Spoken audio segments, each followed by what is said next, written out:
오늘 우리 디모데 전서와 디모데 후서 두 가지 말씀 나누기 원합니다. 먼저 디모데 이 전서에 대해서 좀 말씀 나누겠는데요. 디모데라고 하는 사람은 도대체 누구일까요? 우리가 아는 것처럼 사도 바울의 수제자입니다. 사도 바울이 가장 오랫동안 목회했던 장소가 바로 이 에베소라고 하는 지역인데요. 에베소에 교회를 세우고 그의 수제자라고 할 수 있는 디모데를 파송합니다. 예전에도 한 모 목사님께서 전라도에 있는 한 지역에 기도해서 개척을 하러 내려갔습니다. 그런데 거기다가 빌딩을 빌려서 빌딩 중에 몇 층을 빌려서 이제 목회를 하시는데 큰 프랭카드를 갖다가요 엄청 크게 써가지고 붙여놨어요. 뭐라고 붙였냐면 조용기 목사님 수제자 이곳에 와서 개척하다 이렇게 붙여놨어요. 그러니까 사람들이 막 몰려들기 시작했고요. 그분의 특징은 밥 먹고도 주인 아저씨한테 주인 아줌마한테 허락도 안 받고 밥값 내고 안 쓰기도 하고 막 아프다 그러면 무조건 달려가서 기도하고 이래서 큰 부흥이 일어났던 것이 기억납니다. 이 사도 바울의 수제자 하면은 디모데라고 하는 하나님의 사람입니다. 바울이 3년 동안 목회했던 지역에 가장 아끼는 수제자를 보냈습니다. 그래서 디모데가 에베소 교회에서 열심히 목회를 하고 있는 상황이었습니다. 자, 그런데 이 디모데는 사도행전 16장 보면은요 루스드라는 곳에서 헬라인 아버지, 유대인 어머니 사이에 태어났습니다. 어머니 가정이 예수를 열심히 믿고 성경을 많이 알았던 가정입니다. 그래서 디모데의 믿음은 어머니를 통해서 어렸을 때부터 말씀으로 차곡차곡 다져진 상황이었습니다. 이 목회자들도 보면은요 어려서 예수를 믿고 말씀을 늘 암송하면서 자랐던 목사님들이 있고 중간에 이제 하나의 은혜 받아서 목회자가 된 케이스가 있습니다. 이 디모데는요 어려서부터 말씀 위에 선 하나님의 사람인 것을 알 수가 있습니다. 뿐만 아니라 에베소는요 이 로마 제국 중에서 아주 중요한 상업 도시요 많은 사람들이 몰려있는 곳이었습니다. 이곳에 디모데가 가지고 복음을 증거하는 것은 너무나 중요하고 위대한 일이었습니다. 그런데 아마도 디모데는요 이제 사람들을 의식해서 물만 먹지 말고 네 위장을 위해서 좀 포도주 좀 마셔라 라는 말씀이 나오거든요. 이런 걸로 미뤄봐서 아마 디모데는 굉장히 내성적이었던 것 같습니다. 내일 공부할 때 디도는요 성격이 또 틀려요. 굉장히 외향적입니다. 디모데의 내성적인 마음, 또 예수님이 그 은혜를 받았던 사도 바울이 자기 아끼는 제자에게 하고 싶었던 말은 무엇이었을까? 그것은 강하고 담대하게 복음을 증거하라는 것입니다. 이제 이 디모데 사실 전서 후서는요 거의 사역 마지막에 썼어요. 특별히 디모데후서는 13개 바울이 쓴 책 중에서 제일 마지막에 씁니다. 내 죽음이 가까이 다가왔다. 전지와 같이 내 몸이 들어졌다. 이런 마음속에서 디모데가 위축될까 봐 그런 마음 갖지 말고 더 강하고 담대하라. 선한 싸움을 싸워라 라고 이야기를 하고 있습니다. 자, 그렇다면은 이 디모데 본론으로 들어가기 전에 디모데 보면 디모데전서 2장에 보면은요 요즘에 많은 여자 성도님들이 질문하는 내용이 나옵니다. 제가 읽어드릴게요. 여자는 일체 순종함으로 조용히 배우라.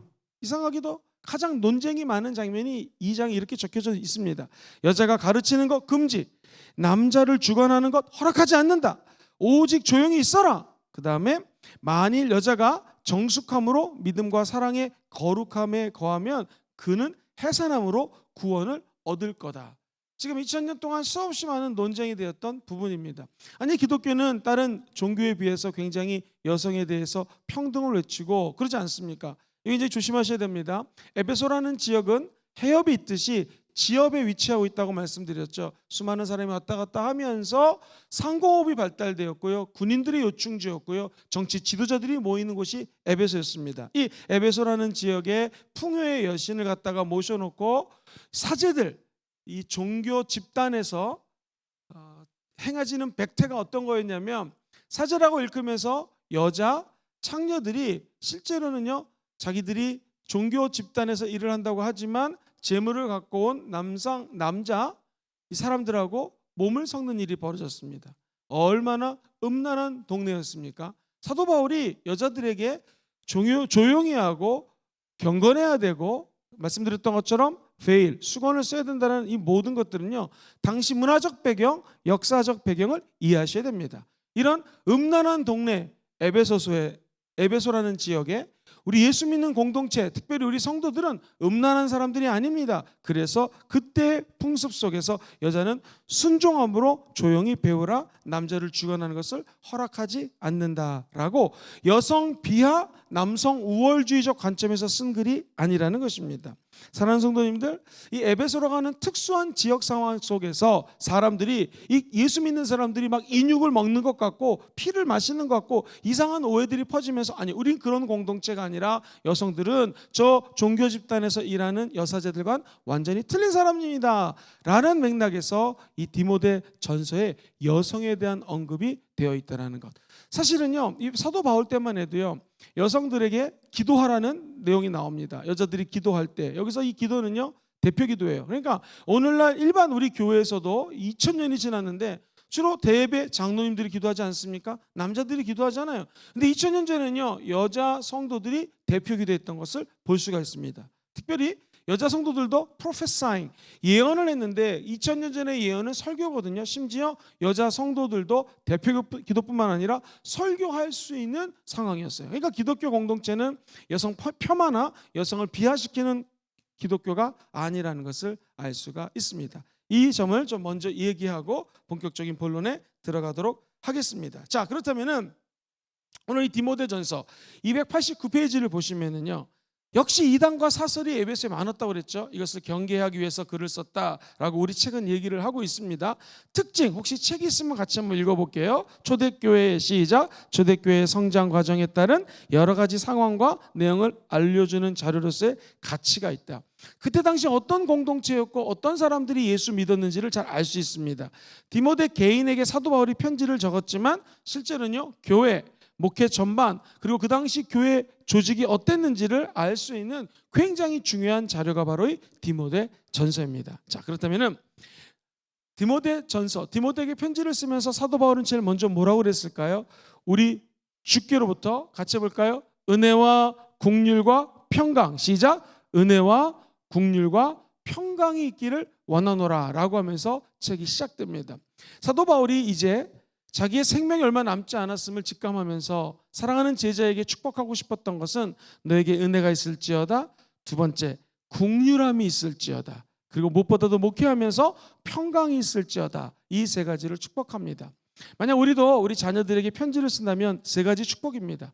너 평생에 하나님의 은혜가 있을지어다. 은혜는 뭐예요? 내가 힘쓰고 애써서 되는 것이 아닙니다. 하나님이 거저 주신 은혜예요. 말 그대로 선물입니다. 카리스라고 하죠. 이 카리스는 영어 그레이스가 됐습니다. 카리스마가 선물이라고 그랬어요. 은사라고 그랬습니다. 다시 말해서 구원이라고 하는 것은 은혜죠. 내가 노력해서 구원받는 게 아닙니다. 믿음, 하나님이 부어주신 은혜입니다. 그래서 은혜가 있을지어다. 아니, 우리 자녀들이 평생 살면서 은혜로 살지만 어찌 잘못을 안 하겠습니까? 그렇게 따지면 여기 있는 모든 분들이 다 잘못 안 하고 삽니까? 아닙니다. 저도, 우리 모두도 실수하고 잘못합니다. 그렇다면 우리 자녀들도 잘못하겠죠. 그때 필요한 것이 무엇인가? 한번 따라해볼까요? 하나님의 긍휼이 있어야 된다는 거죠. 그 다음에 세 번째는요, 평강입니다. 이 세상에서 가장 큰 축복은 바로 마음의 평안이라는 것이죠. 사도 바울은 디모데에게 이렇게 축복합니다. 은혜와 긍휼과 평안, 시작, 은혜와 긍휼과 평안, 이 세 가지가 너에게 있을지어다. 우리도 영적인 자녀뿐만 아니라 육신의 자녀, 사랑하는 자들에게 이 세 가지를 당부하고 축복해 줘야겠습니다. 자, 1장 5절에 보면은 이 글이 왜 적혀져 있는지 언급이 돼요. 시작, 이 교훈의 목적은 청결한 마음과 선한 양심과 거짓이 없는 믿음에서 나오는 뭐예요? 사랑이에요. 사랑인데 청결한 사랑, 선한 양심, 거짓이 없는, 어디서 나와요? 믿음에서 나오는 사랑이다라는 것이죠. 사랑하는 성도님들, 우리가 이 땅에 살면서 꼭 기억해야 될 것이 있습니다. 그것은 결국 사랑으로 하나님을 한다는 것이죠. 근데 그것은 거짓이 없는 선함과 믿음에서 나오는 사랑이다. 왜냐하면 세속적인 사랑, 세상의 사랑, 로맨틱 사랑이 아닌 예수 십자가에서 뿜어나오는 선한 양심, 예수 십자가에 대한 믿음을 통하여 사랑이 뿜어져 나와야 된다는 것입니다. 그리고 오늘 1장 12절에는요, 아주 위대한 말씀이 선포되어 있습니다. 같이 읽어볼게요. 시작, 나를 능하게 하신 그리스도 예수 우리 주께 내가 감사함은 나를 충성되이 여겨 내게 뭘 줬어요? 직분을 맡기셨다. 사랑하는 성도님들, 나를 능하게 하신 예수님이, 하나님이 우리 하나님이 내 안에서 날 능하게 하셨는데 나를 충성되이 여겨서 직분을 주셨다. 그러면서 감독에 대한 직분을 어떻게 감당해야 되고 누가 감독이 될 수 있는가? 좀 뒤에 나옵니다. 집사라고 하는 직분은 어떤 거고 그 직분을 어떻게 감당해야 되는가라는 내용이 뒷부분에 나와요. 즉 하나님이 우리에게 직분을 준 것은, 따라해 볼까요? 나를 충성되이 여겨. 시작. 나를 충성되이 여겨. 집사님이라는 직분, 권사님이라는 직분, 안수집사님이라는 직분, 목사님, 선교사님, 전도사님, 이 모든 하나님, 장로님, 이 모든 하나님 주신 직분은 한 가지예요. 하나님이 이렇게 우리가 부족하고 연약하고 때로는 세속적인 삶을 추구하지만 우리를 불쌍히 여겨주실 뿐만 아니라, 따라해볼까요? 나를 충성되이 여겨. 나를 집사님, 안수집사님, 권사님, 장로님, 목사님으로 만들어줬다는 거예요. 실제로 있었던 일입니다. 미국 트럭 서비스 업체인 PI라고 하는 컨테이너 작업 인부들이요, 이 부주의로 운송 계약을 하는데 60%가 잘못돼서 손해가 자그마치 25만 달러의 손해를 보게 됐습니다. 회사에서는 어떻게 결정을 내렸냐면, 오늘부터 우리 회사 인부의 호칭을 일하는 사람, 일꾼 이런 것이 아니라 장인으로 부른다라는 것입니다. 그리고 선포하고 장인이라고 호칭을 바꿔 불렀습니다. 한 달이 지났습니다. 배송 실수가 10%로 줄어들었습니다. 사랑하는 성도님들, 60%에서 10%로 그들의 실수가 적어든 건 뭐예요? 호칭의 변화입니다. 이 글은 강상구님이 쓴 매일 하나씩 새겨 읽는 성공 키워드라는 그 365라는 책에서 발제를 했는데요. 이 듣기 좋은 호칭은 사람들에게 자부심을 줍니다. 자긍심을 줍니다. 그래서 사람을 변화시키고 자존감을 높여드립니다. 그러니까 우리가 집사님, 나이가 아무리 자녀뻘이 되고 어린 형제 자매라 할지라도 교회에서 집사님이 됐으면 호칭을 집사님이라고 했대. 아, 내가 교회 집사님이지 라고 자기가 맡은 일에 충성을 다할 수 있다는 거예요. 우리 교회는 그런 일이 없는데 다른 교회 가면은요, 어렸을 때부터 청소년 때부터 청년 때부터 봤던 친구가 교회 집사님이 되고 안수 집사님이 되잖아요. 그런데 안수 집사님 부르지 않고 그분의 이름이 개똥이라면 개똥아 이렇게 부르는 거예요. 뭐 개인적으로 만날 때 상관없겠지만 전체 공동체에서는요, 그분의 호칭을 정확히 불러주는 것이 아주 중요합니다. 성가대 지휘자님, 성가대 대원님이라고 호칭을 불러줄 때 실수도 덜하고 내 안에 자긍심이 새록새록 새긴다는 것입니다. 웃긴 얘기 하나 하고 넘어가겠습니다. 이 김돌세라고 하는 사람이 푸주간을 차렸습니다. 그 당시 아는 것처럼 푸주간은요, 옛날에는 별로 환대받지 못한 직업이었습니다. 사람들이 와가지고, 야 돌세야, 푸주간 하지, 너 고기 좀 줘, 고기 한 근 줘. 그럼 이렇게 대충 썰어서 줬습니다. 근데 두 번째 양반이 들어와가지고, 첫 번째 양반은 돌쇠야 막 이름을 하고 푸주간 백정아 이렇게 얘기를 했습니다. 두 번째 양반은 와가지고요, 김서방 고기 한 근 주게나 라고 정중하게 부탁했습니다. 그랬더니 첫 번째 양반이 보니까요, 자기 한 근보다 2배를 더 주는 거예요. 그래가지고 화가 나가지고, 아니 나보다 왜 2배를 더 주냐고. 그랬더니 이 푸주간 김돌세가 얘기했습니다. 사람이 틀립니다. 아니 네가 줬는데 왜 틀린 사람이 줬다 그러냐. 첫 번째는 돌세 백정이 준 것이요, 두 번째는 김서방이 준 거기 때문에 많이 줬습니다 라고 얘기했다는 무슨 얘기가 있습니다. 김서방이 준 것이냐 아니면 백정이 준 것이냐. 우리도 마찬가지입니다. 교회 일을 할 때는요, 하나님이 맡겨준 직분, 우리를 충성되이 여기서 주셨다. 한 번 더 우리 디모데후서 1장 12절 말씀 읽어보겠습니다. 시작. 나를 능하게 하신 그리스도 예수 우리 주께 내가 감사한 것은 나를 충성되이 여겨 내게 직분을 맡기심이. 하나님이 죄 많은 우리들을 불러주셔서 너는 하나님의 자녀다 라고 신분을 변화시켜 주셨습니다. 그리고 생명의 사역을 맡겨주셨습니다. 그렇다면 이 기쁨에 감사하면서 충성을 다하는 삶, 이것이 신앙생활인 줄 믿습니다.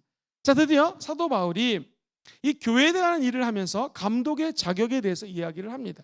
목사님이 감독은 무엇입니까? 물론 목사님입니다. 그런데 담임 목사님은 아닌 것이, 감독은 그 당시 디모데가 이 교회, 에베소 교회 담임 목사님이었어요. 그럼 이 감독은 뭐냐면요, 당시 에베소 교회에 지하교회 내지는 가정교회가 있었습니다. 가정교회는요, 대략 한 16명 정도의 성도들이 있었습니다. 그래서 감독이라고 하는 것은 이 16명 정도 가정교회를 리드하고 말씀을 양육하고 그들을 섬기는 직분을 감독이라고 표현을 합니다. 그래서 이 신약 관련된 책들을 찾아보면 대체로 거의 85% 이상이 감독은 누구신가, 물론 목사님이지만 담임 목사님은 아니고 각 흩어져 있는 공동체에 가정 공동체, 특별히 한 16명 정도 조직이 되어 있는 시스템의 최고 리더를 우리는 감독이라고 표현을 합니다. 그런데 여기 보면은 좀 이따 나오겠지만 외인에게도 선한 증거를 받아야 된다. 다시 말해서 우리 순복음금종교의 올해 표가 뭐죠? 성령 충만하여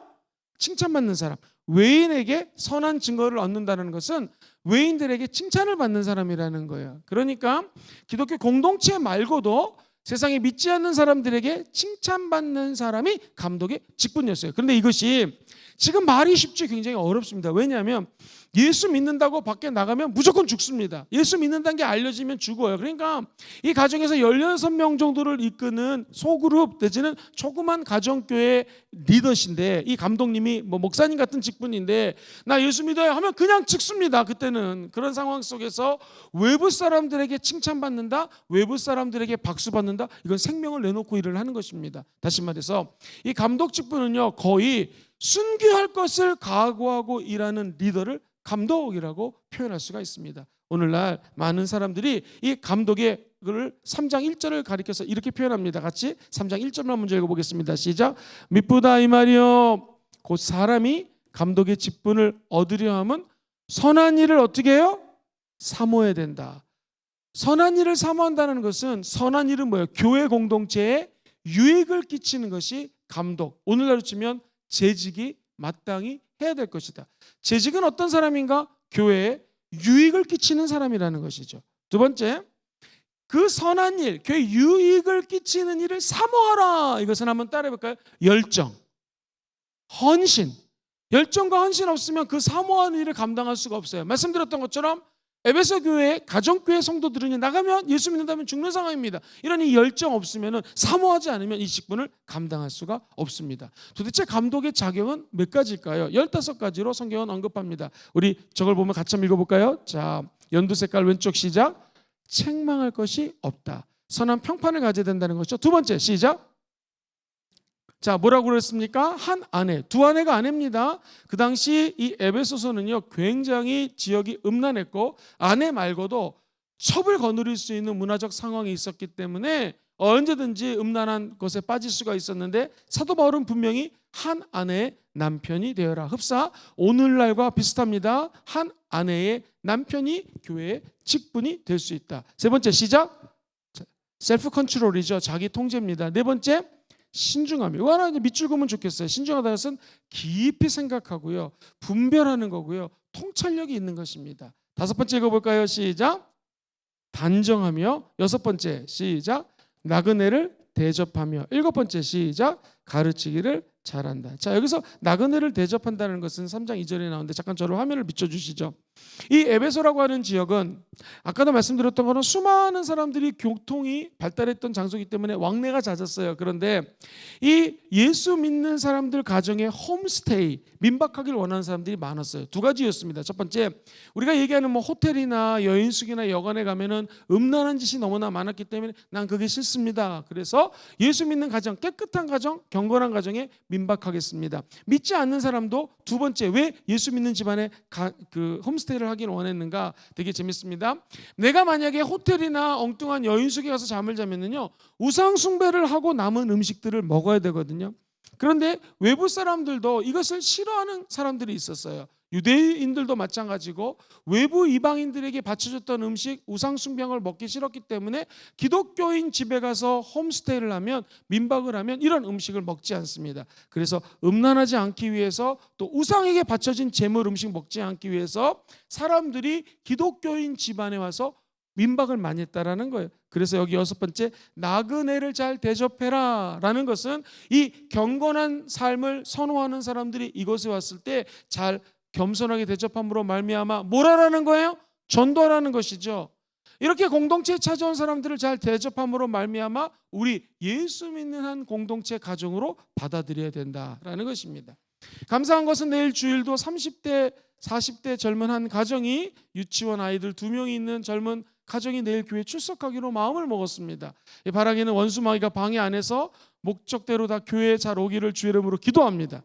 자, 그분들은요 교회를 다녔던 분들이 아닙니다. 그러면 우리 교회 딱 들어왔을 때 어떻게 해야 될까요? 이 말씀 그대로입니다. 나그네입니다. 재직을 맡으신 분들은 어떻게 돼야 될까요? 처음 보는 성도가 있으면 나그네를 잘 대접해라. 그들을 기쁨으로 반겨라. 뿐만 아니라 하나도 말씀을 모를 것입니다. 교회 다녀본 적이 없습니다. 창세기 필 줄 모릅니다. 찬송가 몇 장 필 줄 모릅니다. 그들을 사랑의 마음으로 어린아이를 양육하듯이 양육하는 것을 돌보는 것이 재직이 해야 될 일이라는 것이죠. 자, 이제 8번째로 넘어가겠습니다. 8번째, 술을 즐기지 말아라. 술을 절제할 수 있는 사람이 되어야 된다는 거고요. 아시는 것처럼 고대 근동은 물이 없었기 때문에 포도주를 마시지 않았습니까? 그 포도주 마시는 것조차 즐기면 안 된다. 9번째 같이 읽어보죠. 시작. 구타하지 않아야 된다. 폭력 사용 안 됩니다. 10번째, 관용이라고 하는 것은요, 적절한 분노도 사실 관용 안에 포함됩니다. 사람들이 오해하는 것이 관용은 온유하고 사료가 깊는 것이지만 때로는 적절한 그 분노랄까요? 의를 위한 분노는 이 관용 안에 포함이 된다라고 신학자들은 얘기합니다. 여러 번째 읽어봅시다. 시작. 다투지, 혈기 부리고 싸우지 않는다. 12번 시작. 돈을 사랑하지 않는다. 13번 자기 집을 잘 다스려 자녀들로 모든 공성함으로 어떻게 해요? 복종하게 만든다. 이 수신제가 치국 평천하 기억하시죠? 먼저 수신하고 제가 할 수 있어야지 치국도 하고 평천하 할 수 있다. 이제 그 말입니다. 14번째 시작. 새로 입교한 자도 안 된다. 자, 왜 안 될까요? 시작. 믿음의 경륜이 없기 때문에. 그래서 성경은 뭐냐면 마귀가 주는 유혹에 빠질 수 있기 때문에 이제 막 교회에 들어온 사람들을 예수 믿기 시작한 사람은 리더십으로 세울 수가 없다. 자, 15번째 시작. 외인에게도 선한 증거를 얻는 자. 다시 말해서 칭찬받는 사람이 교회의 리더가 되어야 된다는 것입니다.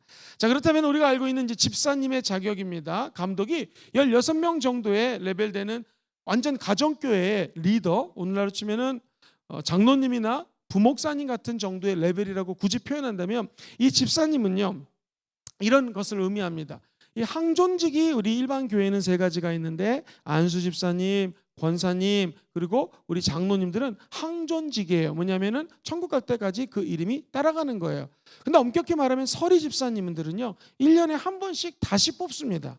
서리 집사님은 원래 집사님이라고 하지만 서리 집사님 이 말은 1년마다 어떤 보면 갱신해야 되는 거예요. 근데 우리는 그냥 서리 집사님 되면 계속 집사님으로 부르는 거죠. 그렇다면 여기서 얘기하는 집사님은 어떤 걸까요? 서리 집사님이 아니라 안수 집사님을 의미합니다. 오늘날 교회에서 항존직은 크게 안수 집사님, 권사님, 장로님 이 3가지 직분을 의미합니다.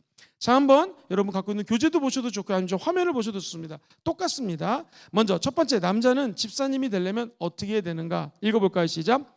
정중해야 된다. 두 번째, 일구이연하지 말아야 된다. 세 번째, 술에 임박히지 말아야 된다. 네 번째, 더러운 일을 탐하지 말아야 된다. 다섯 번째, 믿음의 비밀을 가진 자여야 된다. 깨끗한 양심도 있어야 되고요. 믿음의 체험이 있어야 된다는 거예요. 6번째 시작, 책망이 없는 것, 선한 평판을 가지는 것이죠. 7번째 시작, 역시 한 아내의 남편이다. 집사님이건 그 위에 리더십이건 한 아내의 남편. 그리고 자녀와 자기 집을 잘 다스릴 수 있을 때 그가 교회에서 봉사할 수 있다. 자, 이 항존직 안수 집사님은요 이렇게 2000년 전에는 의미를 했습니다. 자, 화면을 좀 비춰주시죠. 첫 번째, 영적 생활의 도움이에요. 다른 사람들이 영적 생활하는 것을 기도로 돕는 사람들을 집사, 디컨이라고 영어로 표현을 합니다. 두 번째는요, 교회에서 재정을 돌보는 사람, 또 재정을 후원해 주는 분들을 집사님이라고 했습니다. 재정에 관련된 직분이에요. 세 번째는요, 봉사하는 모든 분들을 우리는 이 집사님이라고 표현할 수가 있습니다. 남자들이 가져야 될 집사의 자격이 이렇다면 여자 집사님들은 어땠을까요? 같이 한번 그 밑에 읽어보겠습니다. 첫 번째는요, 정숙하라. 행실이 단정해야 된다는 거죠. 두 번째 시작, 모함하지 아니한다. 자, 무슨 뜻이에요? 남의 험담을 하면 안 된다라는 거예요. 세 번째 시작, 절제하며 자제력이 있어야 됩니다. 네 번째, 모든 일에 충성된 자. 다시 말해서 성실하고 믿을 만한 사람이 하나님 일을 감당할 수 있어야 된다는 것입니다. 이러면서 교회 내부의 리더십, 감독과 집사의 직분에 대해서 사도 바울이 언급을 합니다. 그 다음에 교회 내 침투된 많은 이단이 있었다고 그랬죠. 그 이단에 대해서 언급하는 것이 5가지로 요약을 합니다. 거짓말하는 자, 이단의 성격은 이 5가지 지금도 똑같습니다. 첫 번째, 미혹하는 영과 귀신의 가르침을 따른다. 미혹하는 영, 밑줄 하나 그으세요. 귀신은 지금도 미혹하는 게 귀신의 잡입니다. 즉 예수를 못 믿게 하고 혼돈하게 하고 남편을 못 믿게 하고 아내를 신뢰하지 못하게 미혹하는 것입니다. 그리고 천국 가는 길을 방해 끝까지 미혹하는 것이 마귀가 하는 일입니다. 그 미혹하는 영 귀신이 임하고, 귀신이 임한다기보다도 귀신이 역사하고요. 그 다음에 이 말씀 그대로 귀신의 가르침, 엉뚱한 변론, 귀신 같은 사변적인 지식 가지고 이야기하는 것을 따르면 안 된다. 두 번째, 이단은요, 예수 십자가에 대한 믿음에서 떠나게 한다는 거예요. 그래서 오늘날도 많은 이단들이 정식 교회, 이 일반적인 교회를 떠나가지고 엉뚱한 이단에 빠지는 것, 물론 뒤에서는 영적으로 마귀가 하는 것이지만 지금도 이단 사상은요, 기독교 올바른 믿음에서 떠나라고 끊임없이 종용합니다. 그 대표적인 것이 무엇입니까? 성경 말씀을 잘못 인용해서 자기 마음대로 막 짜맞춥니다. 13만 4천이라는 것이 우리 교회 안에 들어와야지, 이 이단 안에 들어와야지 구원을 받는다, 이런 식으로 미혹하고 믿음을 떠나가게 하는 것이죠. 특별히 신천지는요, 산을 옮기기라고 그래서 교회에 있는 성도들을 신천지 교회로 옮긴다. 추수꾼을 통해 가지고 기존 성도들을 자기 교회로 한다. 이거 뭐야? 양심에 화인 맞은 자죠. 그죠?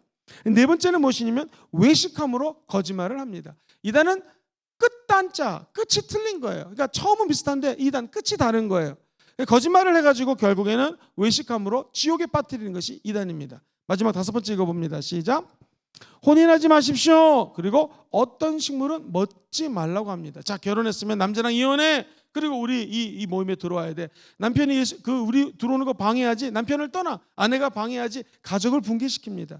혼인을 금한다는 것은 가정을 무너뜨린다는 맥락이고요. 특별한 음식은 먹지 말아라 라고 이야기하는 거 다 이단의 범주 안에 들어갑니다. 그러면서 하나님이 지으신 모든 것들은 다 선하기 때문에 감사함으로 받으면 버릴 것이 없다라고 하면서 이 이단과 반대적으로 어떻게 거룩해질 수 있을까? 어떻게 이단의 길을 안 갈 수 있을까? 한번 따라해 보실까요? 하나님의 말씀과 기도로. 시작. 하나님의 말씀과 기도로. 디모데에서 끝까지 주장하는 건 뭐예요? 말씀과 기도로 거룩해지고 이단과 빠지지 않는다라는 것입니다. 그리고 이제 성도들에 대해서 어떻게 대할 것인가? 늙은이, 연세가 많은 분들은요, 꾸짖지 말고 권하되 마치 아버지에게 하듯 하라. 젊은이 읽어볼까요? 시작. 형제에게 하듯 하라. 늙은 여자 어머니에게 하듯 하라. 젊은 여자 온전히 깨끗함으로 자매하게 하듯 하라라는 것입니다. 그러면서 너는 목회할 때 이렇게 하면 좋겠다라고 목회의 노하우를 알려줍니다. 오늘은 목회자 세미나는 아니지만 한번 같이 읽어봄으로 다 후소로 넘어가겠습니다. 같이 읽어볼까요? 시작. 편견 없이 하고 불공평하게 하지 말아라. 그러면서 다섯 가지 지표가 나옵니다. 시작. 경솔히 안수하지 말라. 이게 목회자의 철칙입니다. 우리 교인 아니면 안수 안 합니다. 그죠? 제가 왜 딴 교인 안수하겠습니까? 그런데 목사님 꼭 안수해 주세요라고 부탁하면 안수할 수 있겠죠. 반대로 우리 성도님들도 절대로 어디 가서 안수 받으시면 안 됩니다. 왜냐하면 이 안수는 영적으로 굉장히 깊은 의미가 있습니다. 뭐냐면은요, 이 영적으로 목회자가 어떤 성도에게 특별히 머리에 손을 얹고 기도하는 것은요, 이 영적인 임파테이션, 전이 현상이 있습니다. 그래서 함부로 어디 가서 안수해달라고 머리를 디미셔도 안 되고요. 또 목사인 저도 아무나 안수하지 않습니다. 우리 교인들 영적인 권한을 가지고 목회자가, 우리 교회 목회자가 안수하는 것은 괜찮지만 다른 데서 안수 받으시면 안 됩니다. 이게 목회자끼리의 매너입니다. 그래서 아무 데나 가서나 안수하고 이런 거 안 되고요. 제가 부흥회 가면은 담임 목사님이 안수 기도해 주세요라고 저에게 부탁하면 제가 그 권한을 위임받아서 그 교인들에게 안수하는 것이지, 제가 함부로 딴 교회 가서 부흥회에도 절대 안수하지 않습니다. 그래서 안수는 함부로 해서도 안 되고 함부로 받아서도 안 된다. 그리고 다른 사람들에게 죄에 쓸데없이 간섭하지 말아라. 세 번째, 목회자는 자기를 지켜서 정결하게 해야 됩니다. 특별히 목회자는 건강관리에 주의해야 된다. 그리고 죄나 선행이나 모두 드러나게 되기 때문에 하나님 보시는 앞에서 코람되어 정신 가지고 목회를 해야 된다라고 사랑하는 디모데에게 말씀을 하고 있습니다. 자, 이제 디모데후서를 한번 좀 요약해 드리겠습니다. 디모데후서는요, 슬프게 시작해요. 1장 앞부분에 보면 이렇게 이야기합니다. 하나님 뜻으로 말미암아 그리스도 예수 안에 있는, 따라해볼까요? 생명의 약속대로 이제 내 생명이 곧 끝나간다는 거예요. 사도 바울은 느낌으로 알았습니다. 내가 이제 곧 사형을 당합니다. 그래서 뒷부분에 가면 전제와 같이 내게 벌써 부어지고 나의 떠날 시각이 가까웠다. 그래서요, 이 디모데후서는 거의 유서입니다.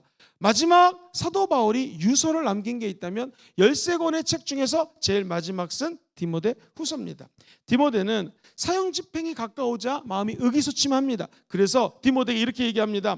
이제부터는 너 걱정하지 말고 강하고 담대하라. 오직 하나님의 능력을 따라 복음과 함께 고난도 받아야 된다. 너 마음을 흔들지 말아라 라고 아주 강권하는 장면이 나옵니다. 아마도 디모데가 마음이 연약하여 그에게 용기를 북돋는 장면이라고 해석할 수가 있습니다. 그러면서 아까 말씀드렸던 집사님들, 안수 집사님, 권사님, 장로님, 그리고 목회자들 혹은 장로님들에게 이렇게 살아야 됩니다라고 하는 권면이 등장합니다. 자, 시간 관계상 바로 하나님의 집에 있는 다양한 그릇들을 이야기하면서 문제 드리겠습니다. 어떤 그릇이 쓰임 받는다? 정답! 깨끗한 그릇이 쓰임 받는다라고 리더십들을 향한 권면이 바로 이 그릇이랑 연결됩니다. 집에 가면 금그릇, 은그릇, 다양한 그릇이 있는데 귀하게 쓰임 받으려면 어떻게 될까? 2장 20절로 21절 먼저 읽고 설명합니다. 시작. 큰 집에는 금그릇과 은그릇뿐 아니라 나무그릇과 질그릇도 있어. 귀하게 쓰는 것도 있고 천하게 쓰는 것도 있습니다. 그러므로 누구든지 이런 것에서 자기를 깨끗하게 하면 귀히 쓰는 그릇이 되어 거룩하고 주인의 쓰임에 합당하며 모든 선한 일에 준비함이 되리라. 정리하면 세 가지입니다. 자기를 깨끗이 하여 거룩하게 하라. 누구는요? 하나님께 쓰이는 재직들은요 깨끗이 해야 된다. 두 번째, 주인의 쓰이기에 합당한 자가 돼야 된다. 그렇죠? 주인이 쓴다고 할 때 언제든지 쓸 수 있는 그릇이 돼야 된다. 그리고 모든 선한 일에 준비함이 돼 있어야 된다라고 귀하게 쓰이는 조건을 세 가지로 얘기합니다. 자, 그렇다면 깨끗한 그릇 되어서 주님께 쓰임 받기 원하시는 분들은 아멘 해볼까요?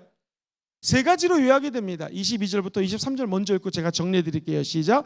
또한 너는 청년의 정욕을 피하고 주를 깨끗한 마음으로 부르는 자들과 함께 의와 믿음과 사랑과 화평을 따르고 어리석고 무식한 변론을 버려라. 이에서 다툼이 나는 줄 알미라. 자, 정리합니다.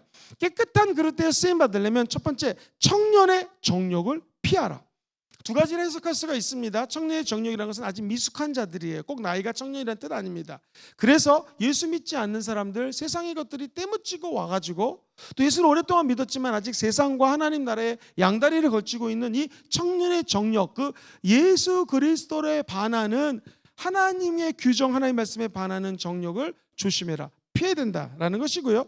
두 번째, 주를 깨끗이 부르는 사람들이 있어요. 다시 말해서 어떻게 해서든지 기도하고 말씀 보고 오늘 사랑하는 성도님들처럼 토요일 저녁이지만 이렇게 많은 분들이 예배당에 와서 함께 기도하려고 애쓰는 이런 분들과 함께 한번 따라볼까요? 믿음과 사랑과 화평을 따르라. 시작. 믿음과 사랑과 화평을 따르라. 함께 믿음의 공동체, 사랑의 공동체, 우리끼리 기도하는 자들이 평안하면서 예수 그리스도 믿는 소그룹 공동체가 활성화되면 거룩한데 유익하다라는 것입니다. 평생 함께 기도하고 함께 거룩을 쫓는 그러한 공동체가 우리 삶에 함께하기를 주의 이름으로 축원드립니다. 세 번째요, 어리석은 변론, 무익한 변론, 괜히 화내는 거 그런 거 하지 말아라. 왜? 믿음에 멀어질 수 있고 자칫 화를 냈다가는요 하나님 앞에 죄를 질 수 있기 때문에 이런 것들을 피할 때 너희들이 경건해지고 하나님께 쓰임받을 수 있다고 얘기를 합니다.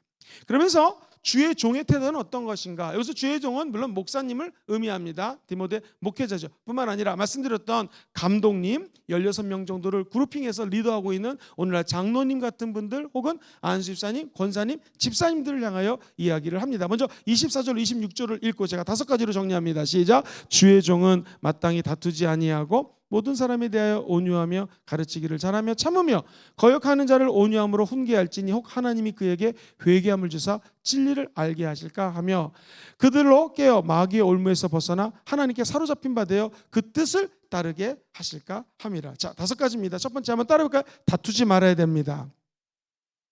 두 번째는요, 모든 사람에 대해서 온유해야 됩니다. 모든 사람에 대해서 온유해야 됩니다.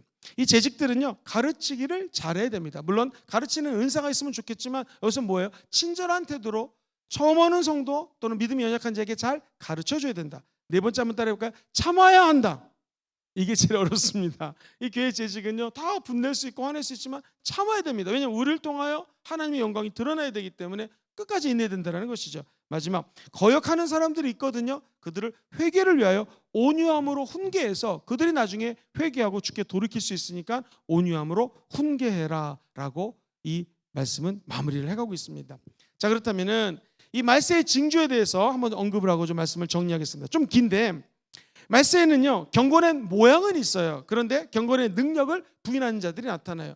2022년도 우리 순복음 금정교회가 저는 믿습니다. 성령의 권능 받을지어다. 이 권능이 뭐예요? 경건의 능력이에요.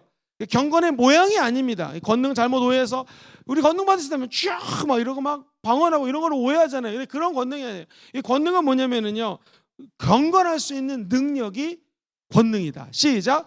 경건할 수 있는 능력이 권능이다. 성령의 권능 받으면요 경건해져요. 경건해지는 능력이 나타나요. 그래서 성령의 권능과 거룩은 함께 갑니다. 같은 기찻길이에요. 저는 바라기는 우리 모두가 성령의 권능 받아서 하나님 기뻐하는 거룩한 성도 되게 될 줄 믿습니다.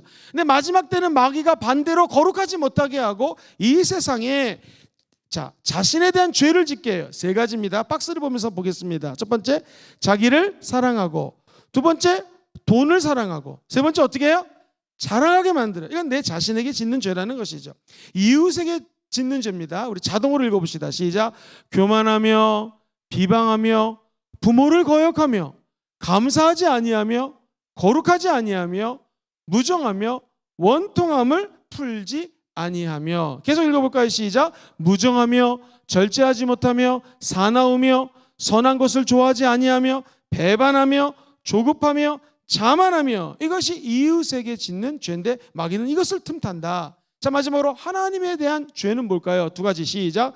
쾌락 사랑하기를 하나님 사랑하는 것보다 더합니다. 두 번째, 경건의 모양은 있으나 경건의 능력을 부인하면 이게 하나님 앞에 죄를 짓는다라는 것입니다. 자, 사랑하는 성도님들, 평생에 저와 여러분들이 경건의 모양 가지고 사는 것이 아니라 경건의 능력 가지고 사시기를 주의 이름으로 축원드립니다. 그러기 위해서 우리에게 필요한 건 뭐예요? 성령 충만입니다. 그래서 사도 바울은요 이처럼 리더십들이 죄를 짓지 않기를, 거룩하기를 권면하고, 그 다음에 아까 말씀드렸던 것처럼 성경에 대해서 이야기를 합니다. 바울은 너희들이 올 때 내가 추우니까 담요를, 두꺼운 옷을 좀 갖고 오고, 두 번째, 종이에 기록된 글을 가져와라. 이게 뭐예요? 성경 말씀을 가지고 오라는 것입니다. 사도 바울은 죽음을 앞두고 강조했던 것은 재직 사역자들의 태도입니다. 그죠? 두 번째, 하나님 말씀을 사랑했던 하나님의 사람인 것을 알 수 있습니다. 우리도 천국 가는 날까지 바울처럼 흐트러짐 없는 자세가 임하기를 소망하고요. 두 번째, 이 세상에서 사랑할 것이 하나님의 말씀입니다. 끝까지 성경 말씀, 하나님 말씀 사랑하다가 다 저 천국에 가시기를 주의 이름으로 축원드립니다.